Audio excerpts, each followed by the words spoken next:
Je sais de le Seigneur, c'est le pasteur Jacques Dinabanza, juste pour prêcher la bonne nouvelle de l'évangile. Et cette bonne nouvelle de l'évangile est intitulée pourquoi Dieu a-t-il puni Moïse en lui interdisant d'entrer dans la terre promise?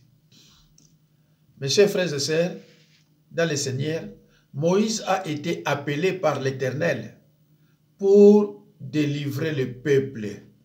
Exode chapitre 2, verset 9. Exode chapitre 3, verset 20. Frères et sœurs en Christ, dans l'Ancien Testament nous enseigne dans le livre de Nombres 12, 3 que Moïse était un homme fort patient, plus qu'aucun homme sur la face de la terre. C'est lui, en effet, qui avait fait sortir le peuple d'Égypte, puis qu'il a guidé dans le désert pendant 40 ans. Mes chers frères et sœurs, prenez vos Bibles là où vous êtes et ouvrez-les avec humilité. Nous allons lire dans le livre des Nombres 20, verset 8.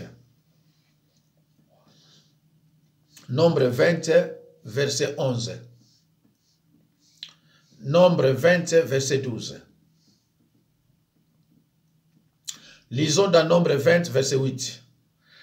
L'Éternel parla à Moïse et dit, « Prends la verge et convoque l'assemblée. Toi et ton frère Aaron, vous parlerez à leur présence au rocher. Et il donnera ses eaux. Tu feras sortir pour eux de l'eau du rocher.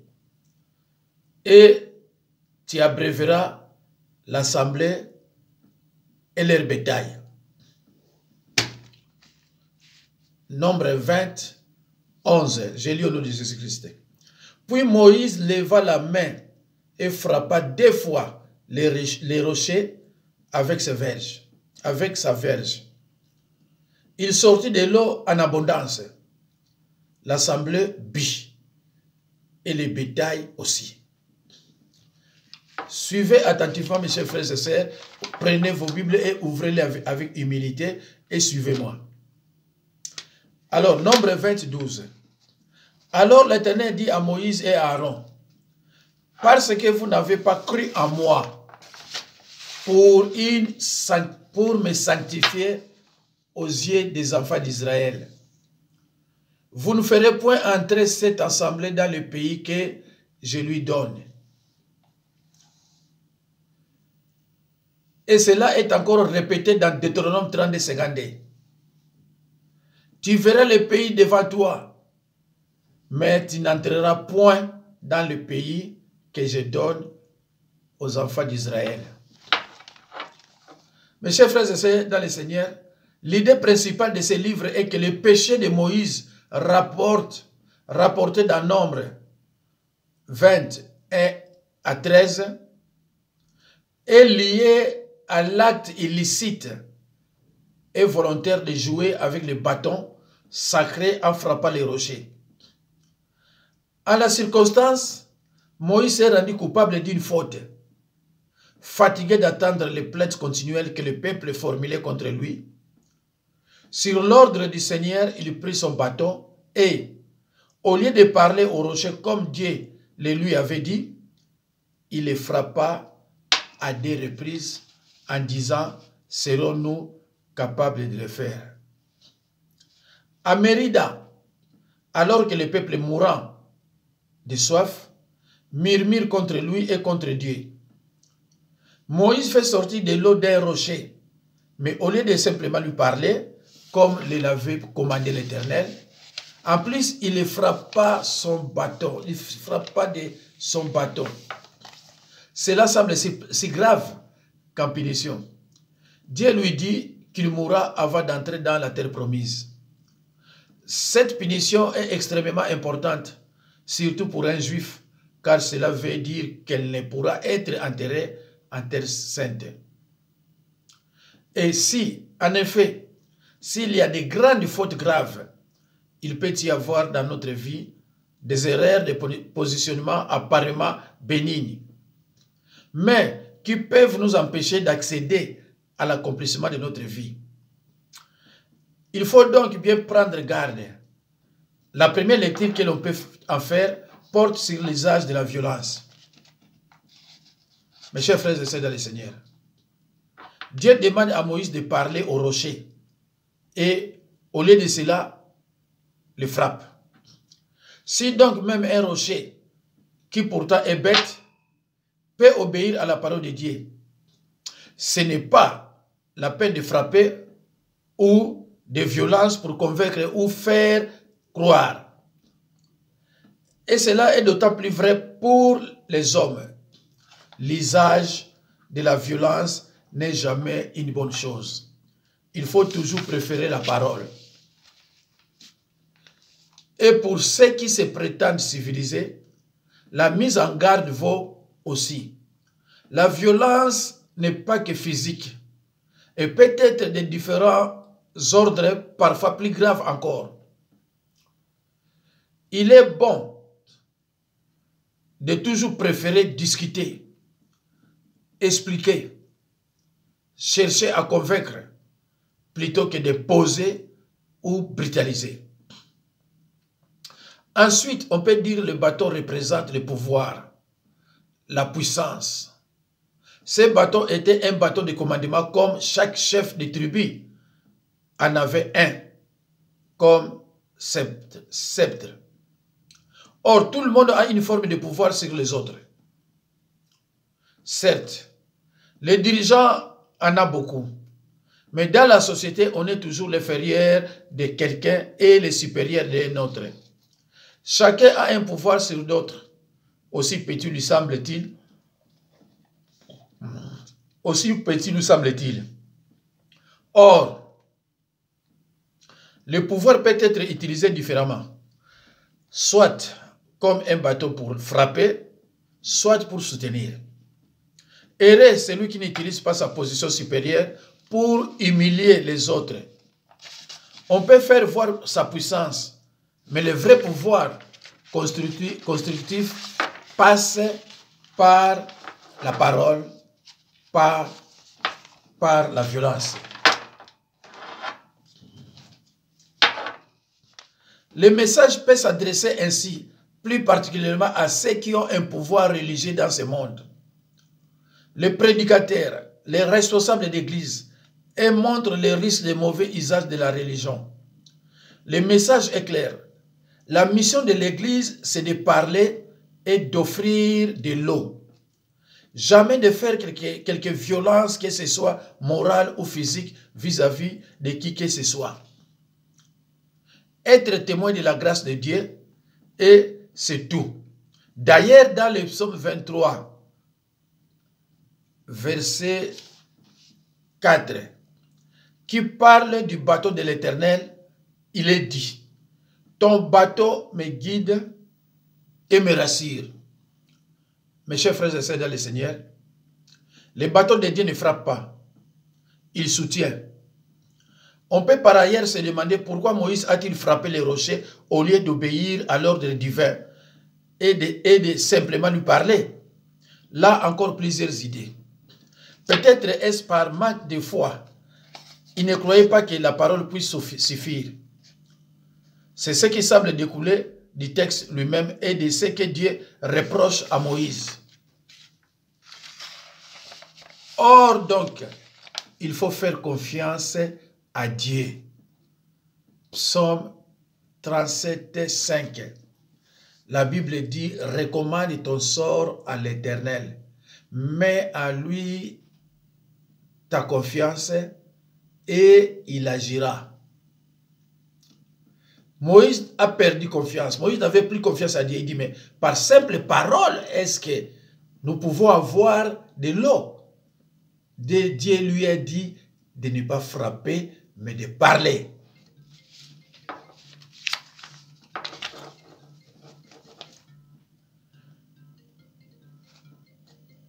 Il n'y a pas besoin d'en rajouter, la vidéo.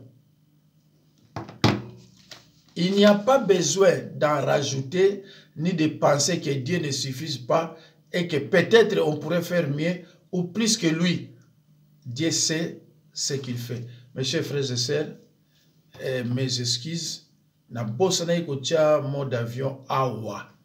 Alors que oiza makamanzambe yangwana oyo nazo sala pe kuna na bossa ni kotia mode d'avion. Na fatigué.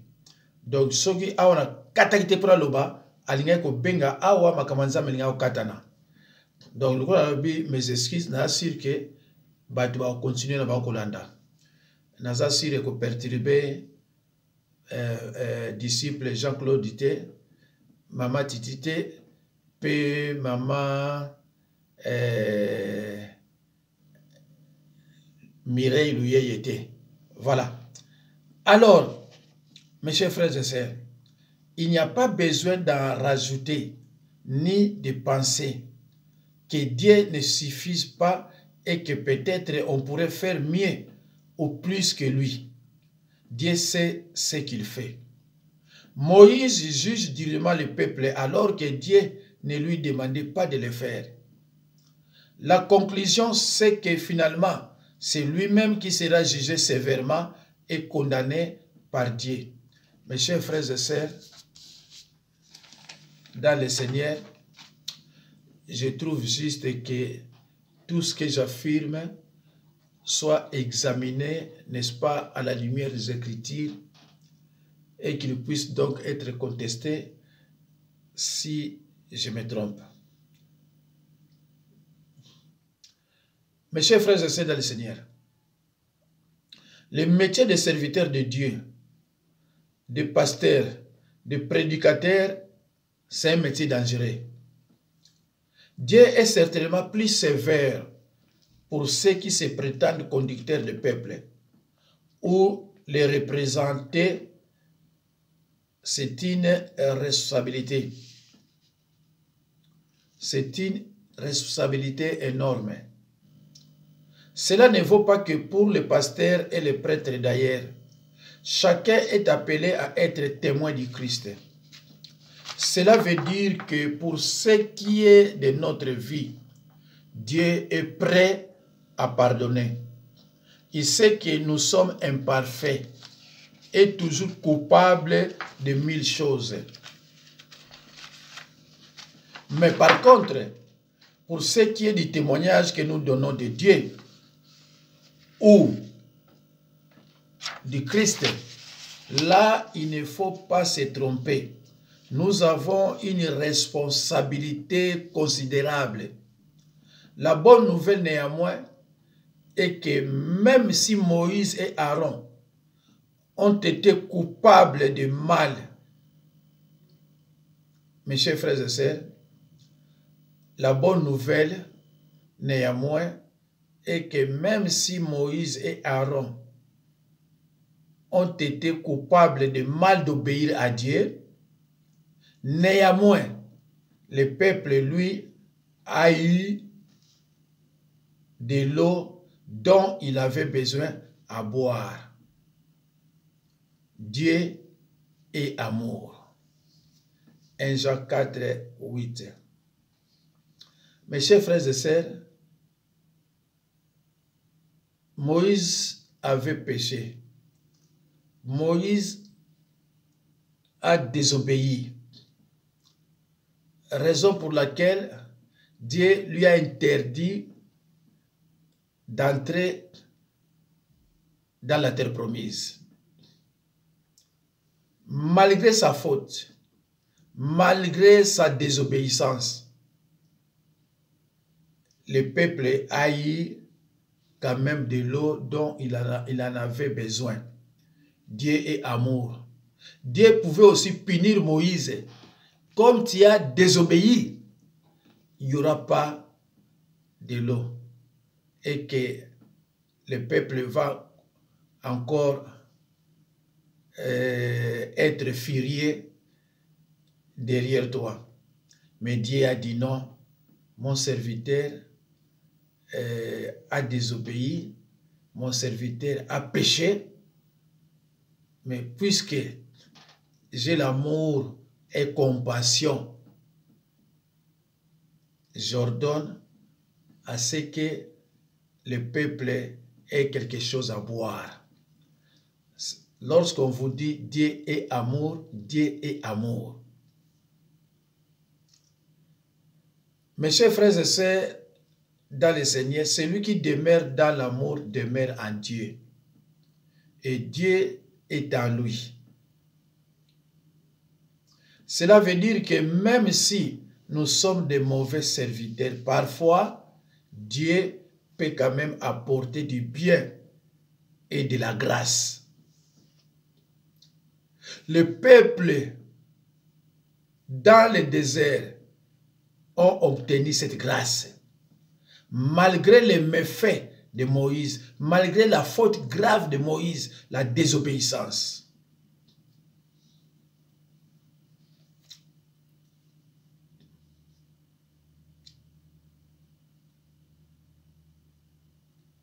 Et même si notre église ou nos pasteurs sont imparfaits et ont une prédication qui ne devrait pas toujours être ce qu'elle devait, néanmoins, la grâce de Dieu peut y être reçue. Quand par hasard, un pasteur commet une faute, mais il peut bénéficier de la grâce de Dieu. Mais que cette faute ne devienne pas iniquité. Répétition de fautes. Mes chers frères et sœurs, dans le Seigneur, Dieu ne voit pas seulement nos fautes, nos péchés, mais Dieu voit aussi nos comportements, nos sacrifices, ce que nous avions fait pour lui. Ce n'est pas parce que tu as péché, et voilà, c'est pour cela. Les Écritures nous enseignent, je crois, dans Romains 8, 1, que nous n'avons pas de péché de condamnation. Il ne regarde pas seulement le mal, il regarde aussi le bien. Ce que toi tu as fait, ce que toi tu as fait à l'église, ce que toi tu as fait à ton pasteur. Qu'est-ce que tu as fait à ton pasteur? Qu'est-ce que tu as fait à l'église? Qu'est-ce que tu as sémé? Dieu voit tout ça. Et même Satan vient pour te faire du mal. Tu peux obtenir toujours la grâce de Dieu. Comme Moïse a péché. Mais ce n'est pas fini. On continue. Dieu ne s'est pas arrêté là. De donner, d'accorder à ce peuple de l'eau. De donner à ce peuple de l'eau. Il ne s'est pas arrêté là. Suivez cet enseignement et vous allez voir. Quant à Moïse, il va accepter la sentence sans tenter de se justifier. Il va accepter finalement une punition que mériterait tout le peuple. Cela est d'un grand mérite. Certains considèrent même qu'il accepte ainsi de porter sur lui le péché de tout le peuple. Frères et sœurs en Christ bien-aimés, Moïse a commis le péché de la désobéissance. Mais comme Dieu ne fait rien sans raison, c'est sans doute qu'il y a là-dessus un péché plus important qu'on ne l'imagine. Et certains ne sont pas entrés dans le royaume de Dieu à cause de la désobéissance. Alors, dans Hébreux 4, 6,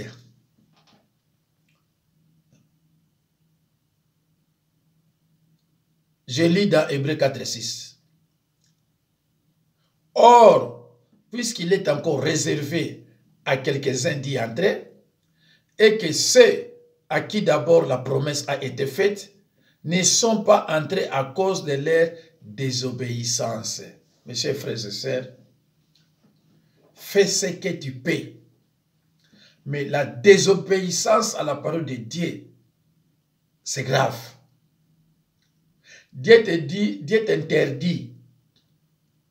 Toi, tu fais ce que Dieu a interdit. Tu fais de ta propre volonté. C'est très dangereux. C'est ça qu'on appelle la désobéissance. Rien ne justifie les dangers de la désobéissance. La désobéissance envers Dieu, 1 Samuel 13, 14. Il faut obéir à Dieu plutôt qu'aux hommes, Acte 5, 29. Mes chers frères et sœurs dans le Seigneur,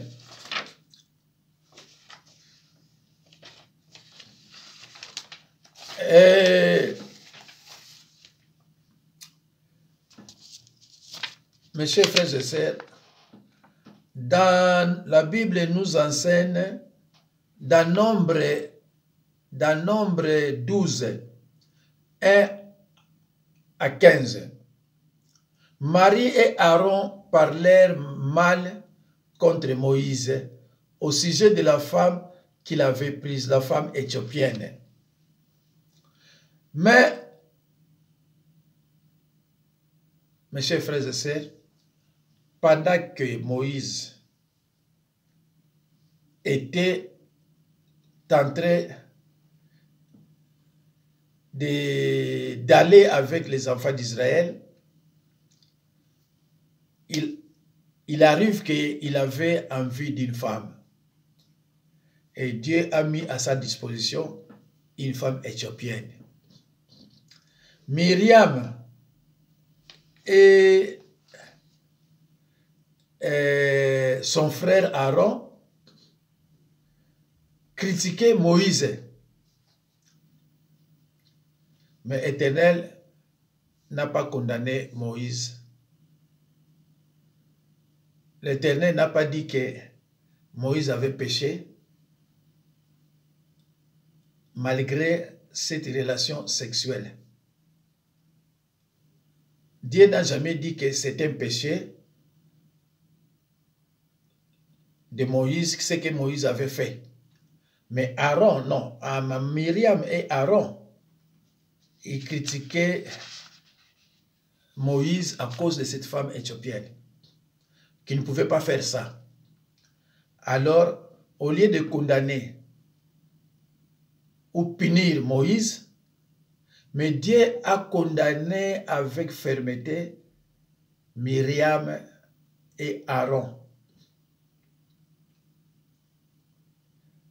Myriam, condamnée, et fut enfermée 7 jours en dehors du camp pour avoir jugé un roi de Dieu. Dieu ne condamne pas cet acte de sexualité. Pour lui, ça c'est rien.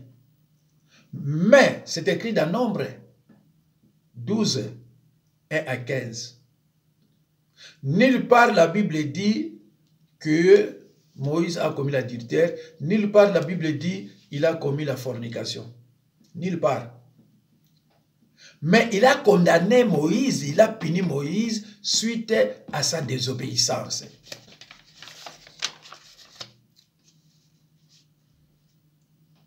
Mes chers frères et sœurs, âgé de 120 ans, Moïse mourut dans le pays de Moab, selon l'ordre de l'Éternel. L'Éternel l'enterra dans la vallée, au pays de Moab. Personne n'a connu son tombeau jusqu'à ce jour.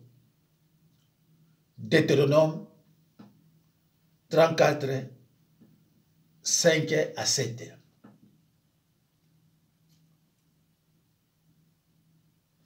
Mes chers frères et sœurs, mais pourquoi Dieu refusait que les gens puissent connaître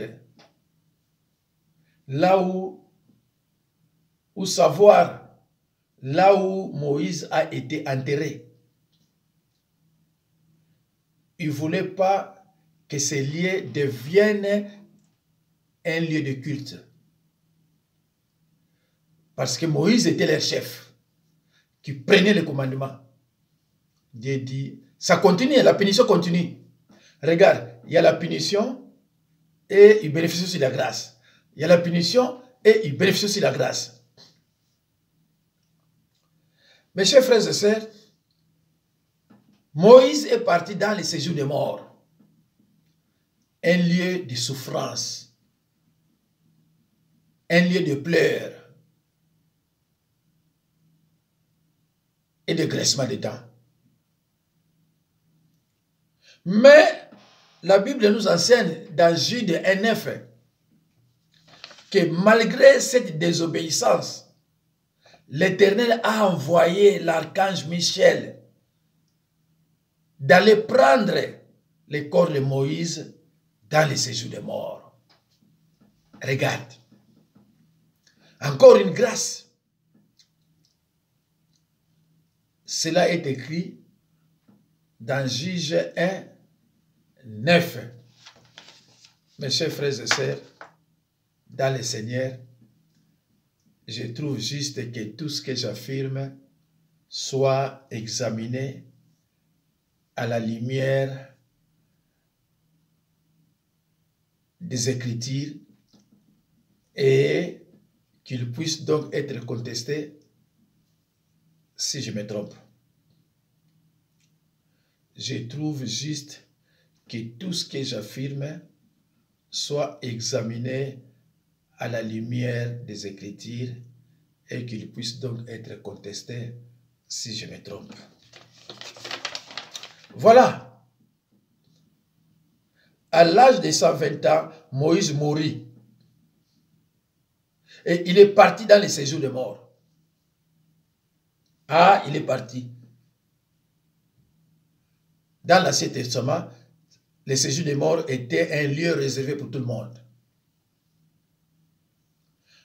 Mais pourquoi Archange Michel et Satan disputaient pour le corps de Moïse? Ça, on va voir ça un autre jour. La réponse viendra. Je peux vous donner ça tout de suite, mais ça peut prendre aussi du temps.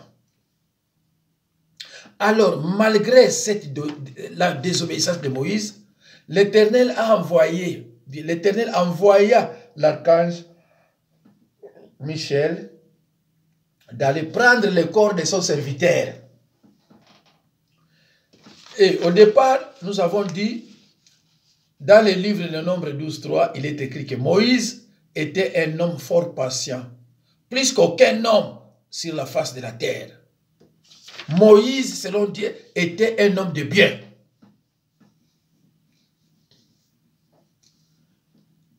Alors, mes chers frères et sœurs, au final, Moïse est parti au ciel. Au final, Moïse est parti au ciel. L'archange Michel avait pris le corps de Moïse et Moïse est parti au ciel vivre avec Abraham, Jacob, Isaac, Élie. C'est là aussi, nous les croyants nés de nouveau, nous partirons un jour. Je vous ai dit que Moïse est parti au ciel. Matthieu 17:3. Vérifiez dans des Écritures. Matthieu 17:3. Mes chers frères et sœurs, c'est la fin de cet enseignement intitulé « Pourquoi Dieu a-t-il puni Moïse en lui interdisant d'entrer dans la terre promise ?» Vous avez toutes les réponses dans cette vidéo. Alors, bateau il va me sera comme vérifier vos amusala disciples aux la Cologne Jean-Claude Makuiza, Maman Titi Mafuta, Maman Mireille Louyeye, na Le Péré, na France. Na Bossanité, Exaucé Makila, na Petit Lancy, na Genève. Et les autres, na Rolobaba Komo na Bino, Mikologoya, vous êtes mes disciples. Je précise, mes disciples. Merci et au revoir.